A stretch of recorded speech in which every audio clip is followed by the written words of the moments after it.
अपस्मारतुल्यम्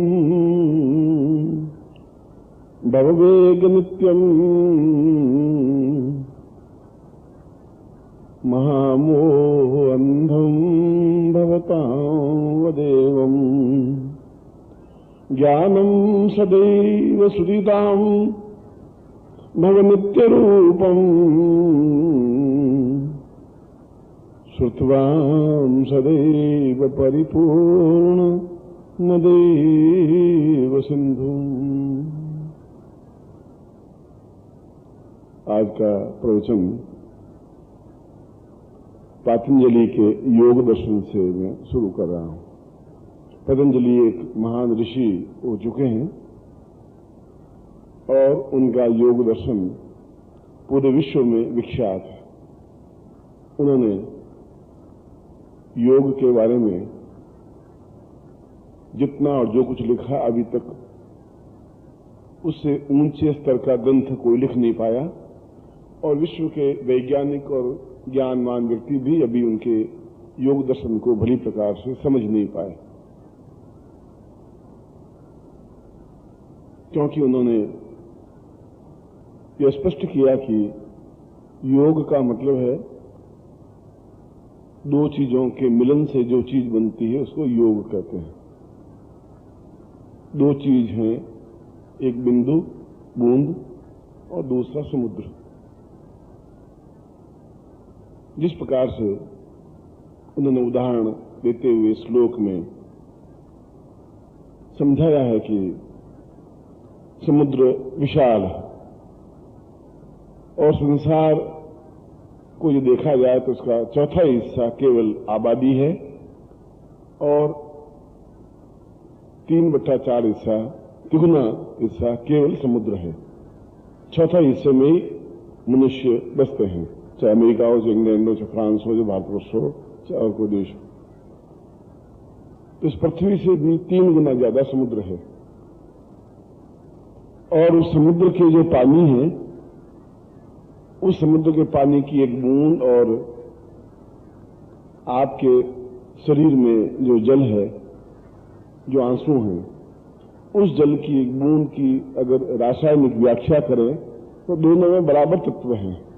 उतना ही फास्फोरस है, उतना ही लवण है, उतना ही सब कुछ बराबर इक्वल है। इन वैसे ही बूंद की रचना उस शरीर में, इसलिए हमारे शरीर को समुद्र कहा गया है और इसीलिए समुद्र को देवता माना गया है। उस बूंद में जितना खारापन है, आंसू में भी उतना ही खारापन है। उसमें जितना फास्फोरस है या लवण है या जो अन्य घटक हैं, अन्य तत्व हैं, ठीक उतने ही आंसुओं में भी घटक हैं। और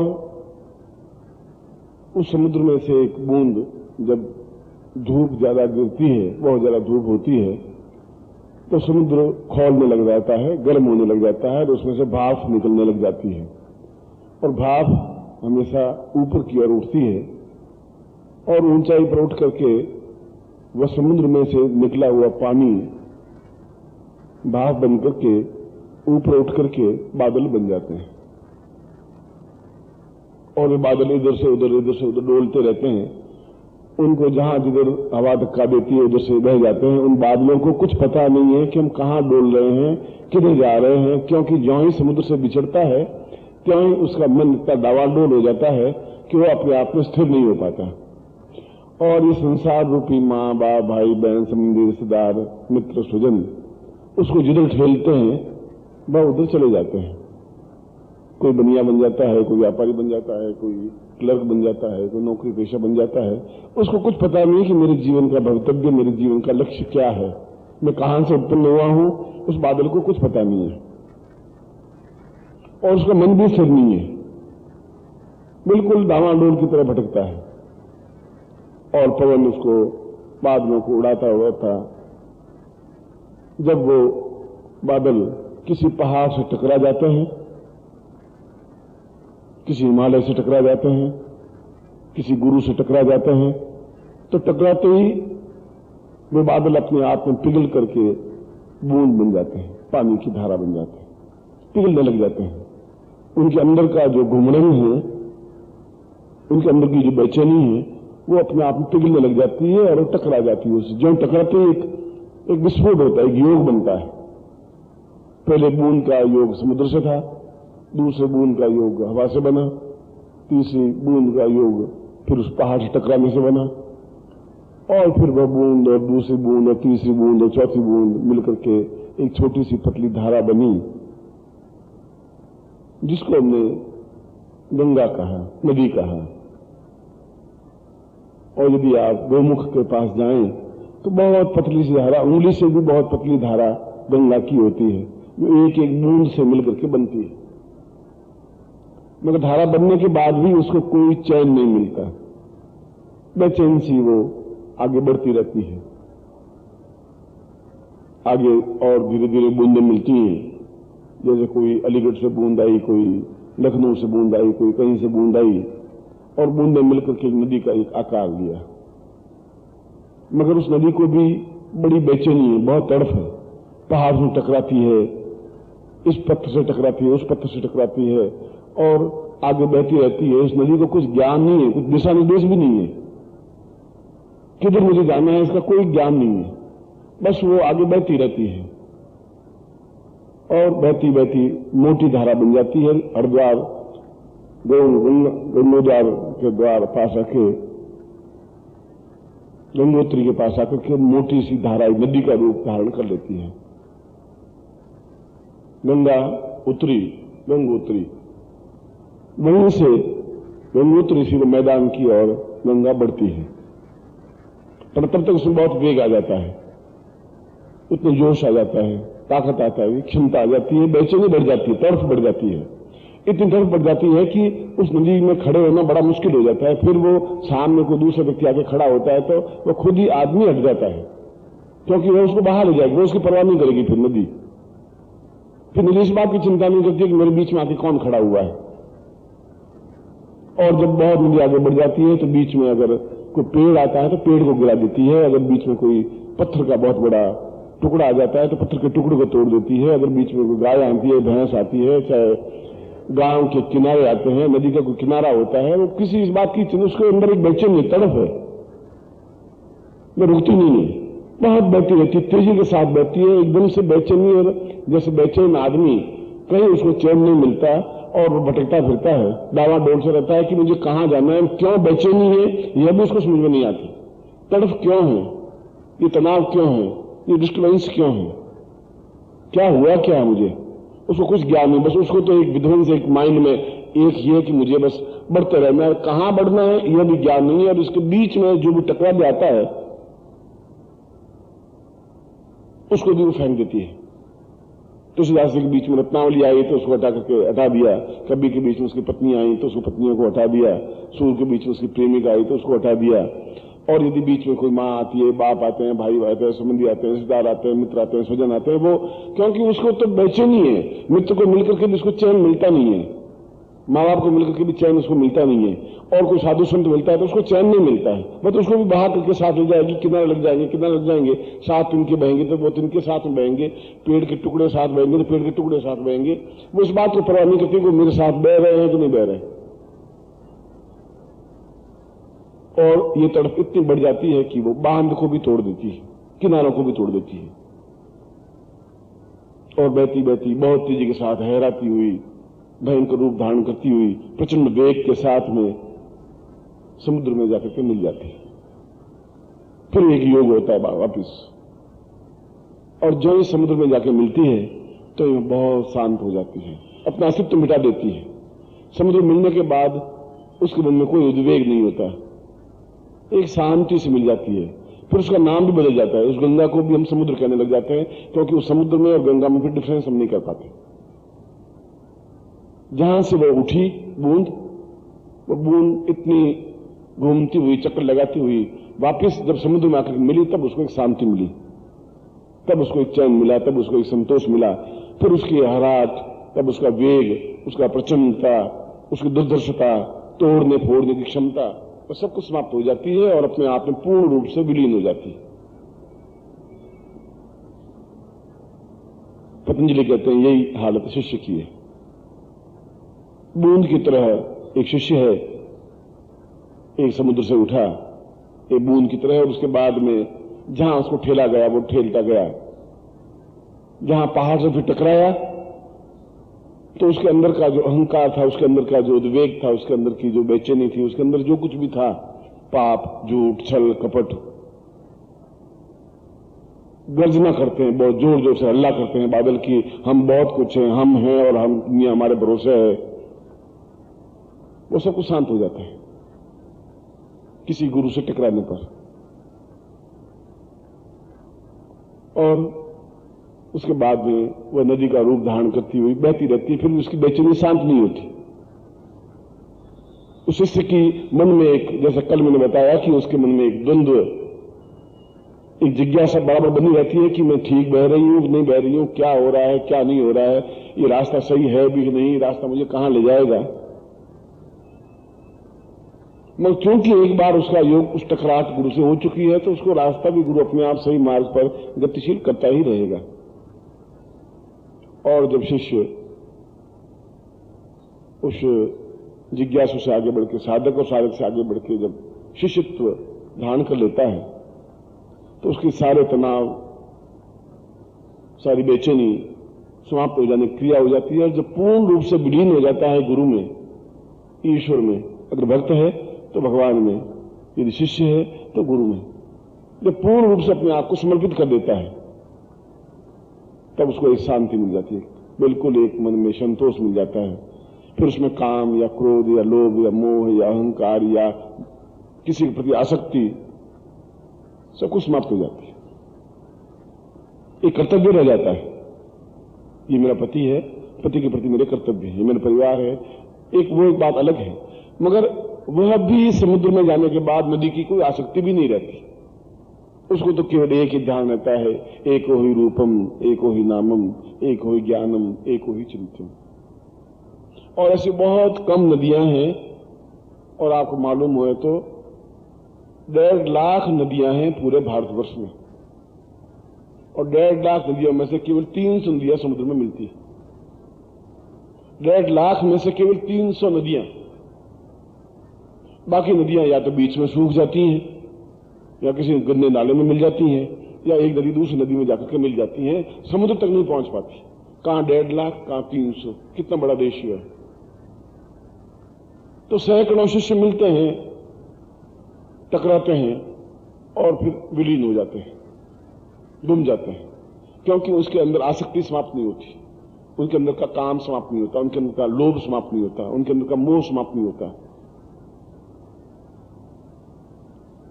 और वह जो प्रज्ञावान होते हैं, जिसमें हिम्मत होती है, हौसला होता है, जो एक निश्चिंत हो जाती है कि या तो इस पार रहेंगे या उस पार चले जाएंगे, देखा जाएगा। जो चैलेंज का भाव लिए हुई नदी बहती है, वो नदी जाके समुद्र में मिल जाती है। और समुद्रो देवताम गया, वो नदी, जिस नदी में गंदे नाले मिले हुए होते हैं, हरिद्वार में जाए तो 400 नाले, गंदे नाले मिले हुए हैं, वही नदी जब कानपुर में जाती है, लखनऊ के पास जाती है, तो हरिद्वार के पास जाती है, तो उसमें और भी गंदे नाले मिलते हैं। बनारस के पास जाती है तो जितने शहर का गंदगी है वो सब उसमें मिलती है। फिर भी सबको लेकर के उस गंदगी को, उस न्यूनता को लेकर के भी नदी बहती ही रहती है, और समुद्र अपनी दोनों बाहें फैलाए खड़ा रहता है, और नदी उसमें मिलकर के विलीन हो जाती है। तो गंदा नाला फिर गंदा नाला नहीं कहलाता, वह भी अपने आप में समुद्र कहलाने लग जाता है। वो नदी अपने आप में फिर नदी नहीं कहलाती, वह भी अपने आप में समुद्र कहलाने लग जाती है। पर इतना वेग, उतनी प्रचंडता, उसमें जोश, उतनी लगन, इतनी अटूट आस्था और बहने की प्रवृत्ति यदि उसमें है तो समुद्र में जाकर मिलेगी, अन्यथा नदियां मार्ग में सूख जाएंगी, और सूख करके वापस व्यापारी बन जाएगी, वापस 4 से बच्चे पैदा कर देगी, वापस कुछ छोटे मोटे काम कर देगी, वापस लोभ में आसक्ति हो जाएगी, चोर हो जाएंगे, बलात्कार करने लगेंगे, तरह तरह की वो नदियां अपने आप में विलीन हो जाएंगी। बहुत कम नदियां ऐसी होती हैं जो अटूट आस्था लिए समुद्र तक पहुंचती हैं। पतंजलि कहते हैं कि ऐसे कम सौभाग्यशाली शिष्य होते हैं जो पूर्ण रूप से गुरु में विलीन हो जाते हैं, योग बन जाता है। बहुत कम होते हैं, होठों से कहने से विलीनीकरण नहीं होता। जब अंदर का अहंकार, अंदर का मोह, अंदर का क्रोध, अंदर का लोभ, ये सब कुछ गलेंगे तो विलीन होंगे। दूध में दूध का विलीन होगा। मगर निरंतर बैठते रहने से ऐसा संभव हो सकता है। आप बनिए भी बन सकते हैं, व्यापारी बन सकते हैं, आप नौकरी पेशा बन सकते हैं, पैंट पहन के बाबू भी बन सकते हैं, क्लर्क भी बन सकते हैं, आप कुछ ही बन सकते हैं। पर कुल मिलाकर के ध्येय तो यही है कि आप जाके रोटियां कमाएंगे, रोटी खाएंगे और 4 से बच्चे पैदा करेंगे और मर जाएंगे। इसके अलावा तो आप कुछ कर ही नहीं सकते। उस रास्ते पर इसके अलावा कुछ नहीं है। आप अपने पिता को, मां को, भाई को, बहन को, संबंधी को, परिवार को, रिश्तेदारों को देख लीजिए और वे सब आपको नेग्लेक्ट करेंगे, मना करेंगे कि तुम कहां उलझे हुए हो, इसमें क्या है, तुम कमाओगे तो तुम लाख 2 लाख के मालिक बन जाओ, तुम्हारे 4 से बच्चे हो जाएंगे, परिवार बच जाएगा, तुम क्या मूर्खता कर रहे हो। क्योंकि वो जैसे हैं वैसा ही ज्ञान दे पाएंगे।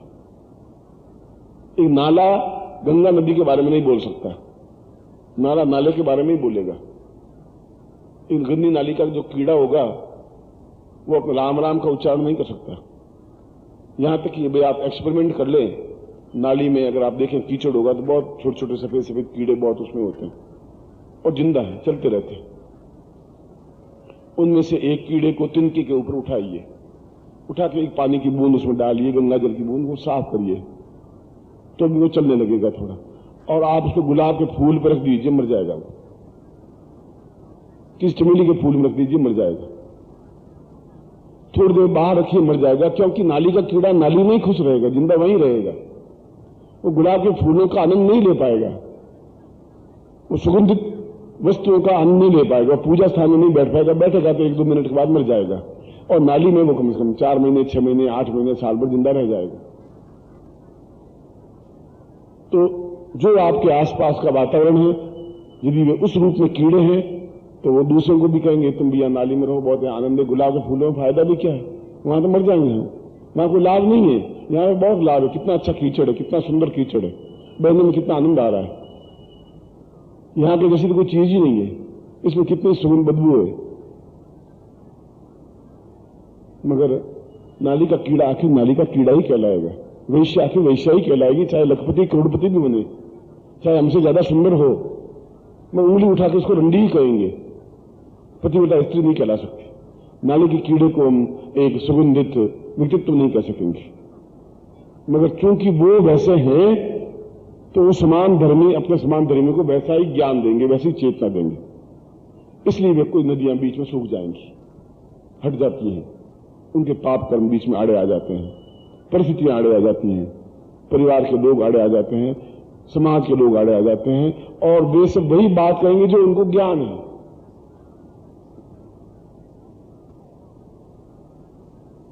मगर जीवन का लक्ष्य अगर बच्चे पैदा करना है तो बिहार में तो लोग 15-15 बच्चे पैदा करते हैं, वे उनसे पहले स्वर्ग में चले जाएंगे। किसी का 18 बच्चे हैं, किसी के 17 बच्चे हैं। धर्मी कमाना है तो बिरला जी मतलब रात को नींद ट्रैंकुला की 4-4 गोलियां लेकर नहीं सोते थे, तड़फते नहीं रहते, बेचैन होकर के एकदम से दुखी होकर नहीं मरते। और धन से जाकर के कुछ आनंद खरीदा नहीं जा सकता। बाजार से जाके आप रुपए ले जाइए 10,000 और आज बाजार में खरीद के आइए कि मुझे प्रसन्नता चाहिए, उसमें मूर्ख रुपयों से प्रसन्नता थोड़ी मिलती है। उनका थोड़ा चाहिए, एक तोले भर भी दे दीजिए, मुझे प्रसन्नता दीजिए, आनंद दीजिए, थोड़ा खरीदिए। आनंद 10,000 रुपयों से आपको मिल नहीं सकता, सुख नहीं मिल सकता, प्रसन्नता नहीं मिल सकती, नींद नहीं मिल सकती, भूख नहीं मिल सकती। यदि आप चाहें कि बिल्कुल एकदम मन में पूर्ण शांति मिले तो 5 लाख रुपए खर्चे करने पर भी बाजार में शांति जैसी कोई चीज मिल नहीं सकती, आनंद जैसी चीज उपलब्ध नहीं हो सकती। और यदि वो नहीं है तो फिर जीवन का अस्तित्व वह है तो आप उसमें खुश हैं। वह तो आपके आसपास में हजारों लाखों लोग हैं ऐसा जो छल और झूठ और कपट और व्यभिचार और बलात्कार और गुंडागिरी से पैसे इकट्ठा करते हैं, धन एकत्र करते हैं, मगर उस धन से कुछ होता नहीं है। क्योंकि वो बेचैनी तो वैसी की वैसी रहेगी, जैसे बादल में थी, जैसे नदी में थी। उस बेचैनी में नहीं मिटा सकता, हरदम बेचैन रहेगा, तनाव में रहेगा, टेंस में रहेगा, हरदम उसके चेहरे पर एक आनंद की उपलब्धि नहीं प्राप्त होगी, एक मस्ती अनुभव नहीं हो पाएगी। मस्ती तब मिल पाएगी जब समुद्र में एकदम से विलीन होता हुआ वह बूंद समुद्र में विलीन होगी। जब सिकंदर लूट मार करता हुआ हिंदुस्तान में आया तो उसने यहां के लोगों को पूछा कि भारतवर्ष की मैंने हीरे लूटे हैं और एक 100 हाथियों पर उन बोरों में हीरे लदे हैं, मोती लदे हैं, माणिक्य लदे हैं। मगर यहां की विशेष चीज क्या है? भारतवर्ष की स्पेशलिटी क्या है? इनका स्पेशलिटी अगर देखना चाहें तो कोई साधु को मिलिए जो सही अर्थों में साधु हो। सेनापति के सलीके का दौड़, और जो भी साधु सन्यासी अच्छा जिसको सन्यासी कहते हैं, आप मुझे बताइए। अगर ऐसी ऊंची चीज है उसको भी ले जाना चाहता हूं, गुजनी तो इतने हीरे जवाहर ले जा रहा हूं तो उसको भी ले जाऊंगा, वो फिर यहां हिंदुस्तान में क्यों छोड़ूंगा? उन्होंने आसपास ढूंढा तो एक जंगल में साधु बिल्कुल एक लंगोटी लगाए हुए कुछ पड़ा था, आकाश को ताकता हुआ, नीचे रेत बिछी हुई है, कुछ पास में कोई कमंडल भी नहीं है, मस्ती के साथ है। उसने कहा महाराज एक साधु मिले हैं और उच्च कोटि सन्यासी हैं, लोग बड़ी तारीफ करते हैं। तो उसने कहा जाओ ले आओ। उन्होंने महाराज वो ऐसे आते नहीं है, आप जबरदस्ती कहें खींच खांच करके लाएं, वो खींच खांच के लाने से कुछ होगा नहीं। वो हीरे जवाहर मोती ये नहीं है, पत्थर के टुकड़े नहीं है। आप अगर खुद जाएं तो शायद वो आ जाए, नहीं आए तो कम से कम उनके दर्शन तो हो जाए। सिकंदर से भी महान कोई चीज है क्या? मैं तो दुनिया को विजय करके आया हूं, चलो हम खुद चलते हैं। वो अपनी रानियों को लेकर के हीरे मोतियों का थाल भर करके और उस साधु के पास एक लंगोट लगाए हुए मस्ती के साथ में पड़ा। सिकंदर ने आश्चर्य के साथ देखा कि मैं अरबपति करोड़पति और मेरे चेहरे पर झुर्रियां हैं, केवल 45 साल की उम्र में। ये साधु 65 साल का है, 70 साल का है, मैं चेहरे पर झुर्री नहीं है, चेहरे पर एक ओज, एक प्रकाश है, एक विद्युत है। ऐसा एक आंखों से आंखें नहीं मिला पा रहा हूं। ये क्या खाता है ऐसा? ऐसी क्या चीज है? वो कौन सी टॉनिक है? वो कौन सी औषधि है जिसकी वजह से इसका चेहरा एकदम लाल सुर्ख और एकदम से आंखों में विद्युत कण चमक रहे हैं? क्या चीज है? उसने पास में भारतीय राजा था, उससे पूछा कि खाते क्या है? उनका हमारे क्या खाते हैं? जो कुछ मिल जाता है खा लेते हैं, आटे मिल जाए आटे फाक लेते, नहीं खाते तो घास खा लेते हैं। कमाल है, मतलब ऐसा कोई स्पेशलिटी टॉनिक है एकदम से, मतलब इसका जरा मेरा चेहरा ऐसा क्यों नहीं हो सकता? उसने उनका महाराज आप गजनी चलिए, मैं हाथी पे बिठा करके आपको लेके चलूंगा। मैं सिकंदर हूं, महान 2-3 ही हुए हैं भारतवर्ष में, मैं भी महान हूं, सिकंदर महान कहलाता हूं। सैकड़ों राजा पैदा हुए पर महान नहीं कहलाए। उसने 5 से ठोकर मारी, दूर हट गया थोड़ा। बीच में सूर्य की रोशनी आ रही, मुझे आराम से रोशनी लेने दे। तुम्हारे जैसे 50 आए 50 चले गए, और तुम क्या मुझे ले जाए? और ये कंकर पत्थर क्या लाया थालियों में? तो चबा के देख, अभी मर जाएगा 2 सेकंड में। 1-2 चबा के देख तो ले पहले। और सिकंदर उनके चरणों में झुक गया, और झुकते ही उनको एहसास हुआ कि वास्तव में असीम आनंद इस जगह पर। ये जो कुछ मैंने किया है वह सब अपने आप में छल और झूठ में किया। जहां बेचैनी है, चेहरे पर झुर्रियां हैं, आंखों में एकदम से निराशा है, मृत्यु मेरे सामने भयंकर नृत्य कर रही है, किसी क्षण में मर जाऊंगा, मगर इतनी मस्ती का आलम मुझे नहीं मिल पाया, शायद मिल भी नहीं पाएगा। और उस साधु ने कहा तुम यहां से निकल जाओ, मैं तुम्हारे जैसे नाली के कीड़े को नहीं देखना चाहता हूं।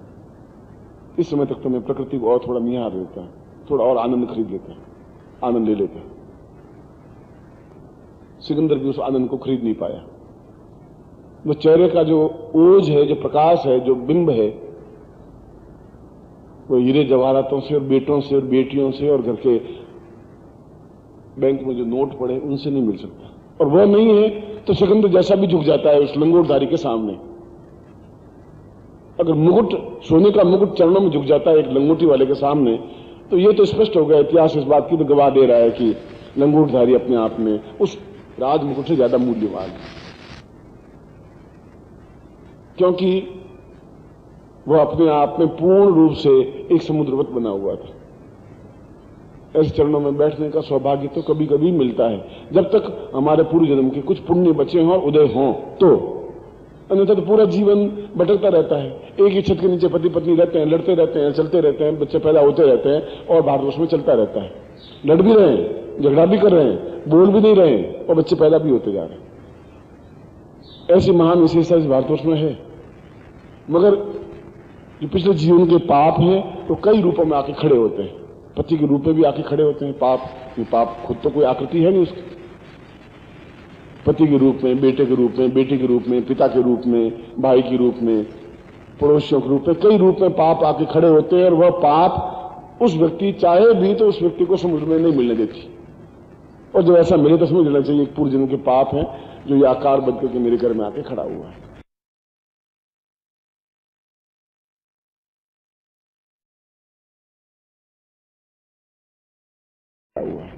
मगर यदि उसमें वेग है तो समुद्र में जाके मिल जाएगी या मिल जाएगा, वो पाप में ही खड़ा रहेगा।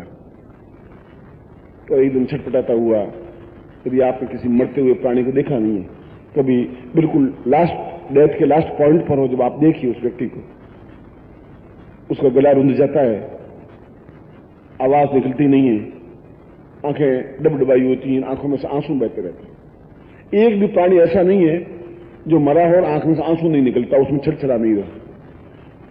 और बेटे सोचते हैं कि कोई कोई बात है जो कहना चाहते हैं, कह नहीं पा रहे हैं, कोई सोना गड़ा हुआ है तो मुंह से निकल नहीं पा रहा है। पिताजी बोलो, कहां गड़ा हुआ है? आप मुझे बोलिए, रोइए मत, बोलिए। वो गड़ा हुआ वो तो कह रहा है कि मैंने कितने पाप किए, कितने जीवन में झूठ बोला है, कितना छल किया है, आज मौत के साथ जा रहा हूं, ये अकेला जा रहा हूं। ये सब खड़े हैं, अभी भी यही पूछ रहे हैं गड़ा हुआ धन कहां है। और ये सोच सोच करके जीवन में कितना मैंने अन्याय कर दिया, कितना लूटा खसोटा पाप किया, उस पश्चाताप के आंख के आंसू निकलते हैं, मगर उसमें उसके पास कोई रास्ता बचता हुआ नहीं। उसमें उसके पास एक आंसुओं के अलावा यह कि अब क्या कर सकता हूं, अब तो बिल्कुल मृत्यु की कगार पर हूं। जब मुझे कुछ सचेत होना चाहिए था तब हुआ नहीं। अब पश्चाताप के पास मेरे पास कुछ रहा नहीं। उनकी साधु को आपको मरते हुए देखिए, बिल्कुल बैठता है और ओंकार की ध्वनि करता है, कपाल फोड़ करके सांस को निकाल देता है। उसकी आंखों में कोई तनाव, आंख में आंसू, क्योंकि उनको कोई तनाव था ही नहीं, चिंता थी नहीं, उन्होंने आनंद ही आनंद जीवन में उपलब्ध किया। और वह जो प्राणी मरा उसने भी अपने साथ हीरे जवाहर साथ लेके गया। दोनों रास्ते खुले, गंदे नाले में भी जाके मिल सकते हैं, कोई आपको रोक नहीं सकता। और पतंजलि कह रहे हैं कि आप समुद्र में मिल सकते हैं, कोई आपको रोक नहीं सकता। आप अपना खुद का वेग मालूम रखिए। दोनों में उपलब्धि क्या होगी इसकी गणित आज आप नहीं कर सकते। इसकी गणित तो अंतिम क्षण में होगी, क्योंकि आप मरेंगे तभी दुनिया तो ऐसी कैसी चलती रहेगी। आपके पिताजी मरे तभी दुनिया चलती रहेगी, आपकी मां मरी तब दुनिया ऐसी, उसमें लाग रंग हा हुए। पिताजी मर गए, 5-7 साल बाद घर में शादी हुई, फिर ढोल बजा रहे, नगारे बजे, 4-6 महीने रोते रहे, कोई पिताजी थे चले गए, पिताजी चले गए, बस मुश्किल से 5-7 लाख रुपए कमा के मर गए। अरे 15-20 लाख कमाते, आदमी कुछ किया ही नहीं था बस। और मुश्किल से बहुत ज्यादा समाज के डर से होगा तो साल में एक बार श्राद्ध कर लेगा कि पिताजी आप भोजन करिए और ये घी खाइए। अब जिंदे जी अगर घी खिला देते तो मरते ही क्यों बेचारे, तो जिंदगी घी खिलाते नहीं, और श्राद्ध कर लेते हैं उसको, और उसको भूल जाते हैं। 365 में एक दिन आपको भी याद रखेंगे बेटे, वो इसलिए कि पिताजी थे और दुनिया क्या कहेगी, श्राद्ध भी नहीं किया, चलो एक ब्राह्मण को खिला दो। और अब तो श्राद्ध भी नहीं करते हैं, आटा थाली में लेकर के किसी को दान देते हैं, मंदिर में जाकर चढ़ा देते हैं। कौन श्राद्ध का झंझट मोड़ ले, कौन ब्राह्मण को बुलाए, कौन माथा फूड़े कर, सारा मर गए तो मर गए, अपनी जगह गए। अब ये झंझट पीछे क्या पालना है? 80% लोग अब ऐसा करना। सब किस बात पर इतरा रहे हैं कि वो हमारा कुछ करेंगे, ये बेटे हमारा कुछ उपलब्धि देंगे, या पति हमारा कुछ देगा, या पत्नी उपलब्धि देगी। कल भी मैंने ये कहा था कि हम अकेले ही आए हैं, डेफिनेटली अकेले ही जाएंगे। इस बीच में इतना जो झंझट है, इस झंझट में हम या तो उलझ जाएंगे या सुलझ जाएंगे। पतंजलि इसी बात की व्याख्या करते हैं। उनका योग तो रहना चाहिए, और योग आप किसके साथ करते हैं? वेश्या के साथ करते हैं या पतिव्रता के साथ करते हैं? गुरु के साथ करते हैं या गंदी नाली के साथ करते हैं? पाप के साथ करते हैं या पुण्य के साथ करते हैं? इतना विवेक आप में होना चाहिए, और यह विवेक 5 वस्तुओं से उपलब्ध होगा। कैसे विवेक को उत्पन्न करें, कैसे सोचें? क्योंकि आप एक और आपको उस रास्ते पर धकेलने वाले 500, गुरु एक तरफ खींच रहा है, 499 व्यक्ति उस तरफ धकेल रहे हैं आपको। अब गुरु अकेला कितना खींचेगा? जब आप उधर मुंह करके धकेले ही जाएंगे तो गुरु कुछ समय के बाद छोड़ देगा, अच्छा भैया तुम ठीक हो, तुम गंदी नाली वापस गिर जाओ, क्यों गुलाब के फूल में बैठे, और वहां जाकर वापस खुश हो जाता है, वापस तैरने लग जाता है। वो देखता है बस ये सब मेरे भाई बहन से वापस मिल गए, बहुत सही, आनंद, क्योंकि उसी में आनंद समझता है।